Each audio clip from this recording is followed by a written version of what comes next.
in the name and mark of the devil, whom I swear my spirit unto.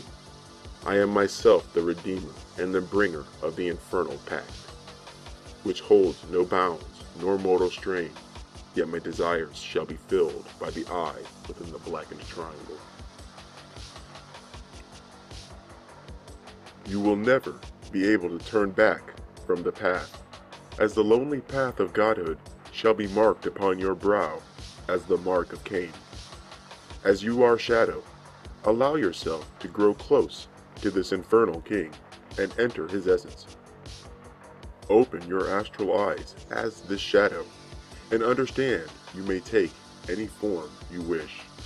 You are vampire, incubus, set-like, and immortal in essence.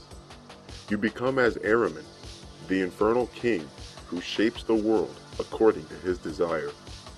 You may communicate and seek various points of congress with all goetic spirits in the dreaming plane. Your gate is the dream. This is the Sabbat body of which you shall go forth. Lilith drank the blood of man and bred her children from their seed, taken from nocturnal congress with those sleeping. Desert travelers were drained of life, and their children were given to her vampiric children to grow strong. Lilith opened the gates of Arazura, called the secret place, and the great shadow Ahriman came before me. I took the mark of the beast, and Lilith's mark, being the bloodied coal. Lilith taught me the arts of the vampire, and prepared my spirit and flesh to walk between the world. The true mark of Ahriman was given, and I passed between the light to the shadows. Upon waking in the sand, I could face again the sun, yet see equally as well in moonlight. I mark myself with the kiss of the devil, that I may transform in spirit unto the phantom shade of night. I shall become the wolf. The spirit takes the form that it so desires at the moment, joins with familiars and other demonic forms, and goes forth to a place which centralizes the imagination in an infernal sense. The devil is by this standard a mirror of the liberated mind, awaiting confirmation of self-belief and the desire to becoming something else. Remember, throughout history, the devil has always been a shapeshifter. No common form may stay for too long. Cain is the first sorcerer and shapeshifter who drifted from his tribe to become as God. He in turn was taught witchcraft and sorcery deeper by his spiritual mother, Lilith.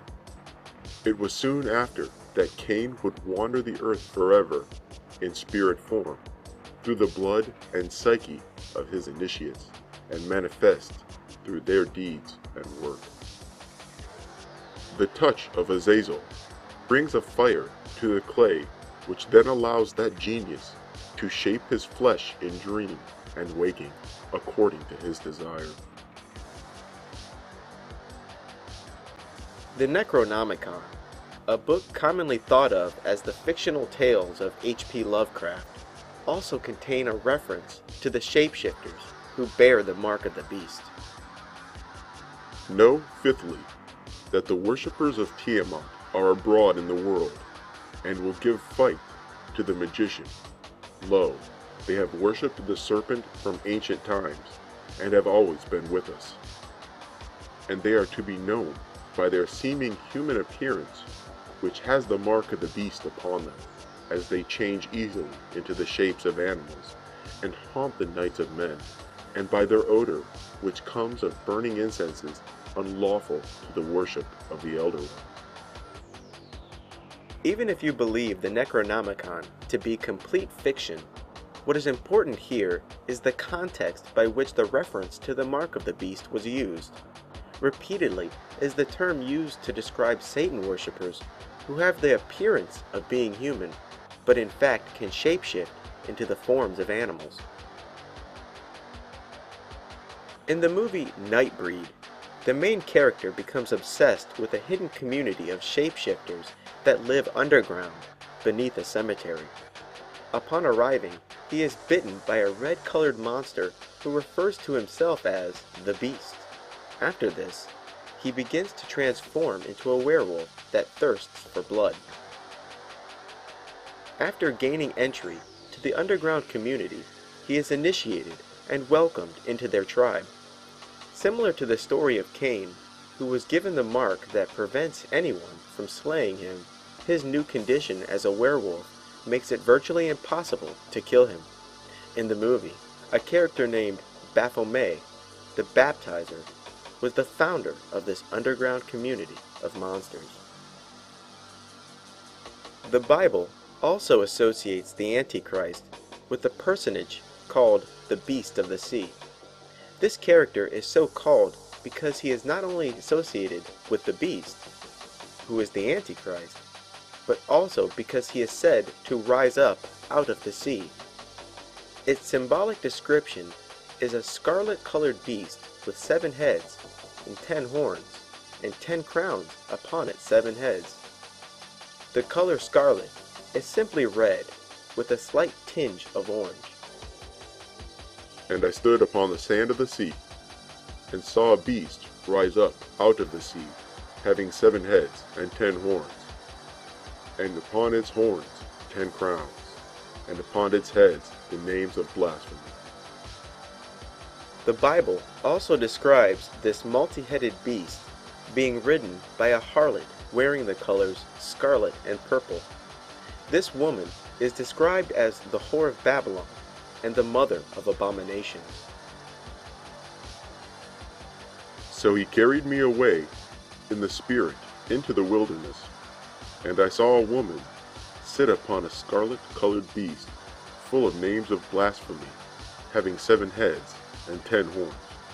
And the woman was arrayed in purple and scarlet color, and decked with gold and precious stones and pearls, having a golden cup in her hand, full of abominations and filthiness of her fornication.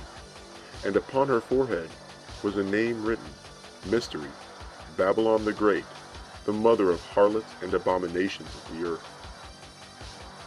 The Bible identifies the 10 horns upon the 7 heads of the beast as 10 kings who will rule alongside the Antichrist. And the 10 horns which thou sawest are 10 kings, which have received no kingdom as yet, but receive power as kings 1 hour with the beast. These have one mind, and shall give their power and strength unto the beast.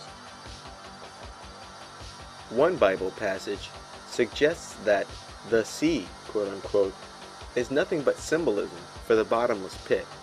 The bottomless pit, often referred to as the abyss, appears to be another place or dimension where the beast and the multitude of demons reside.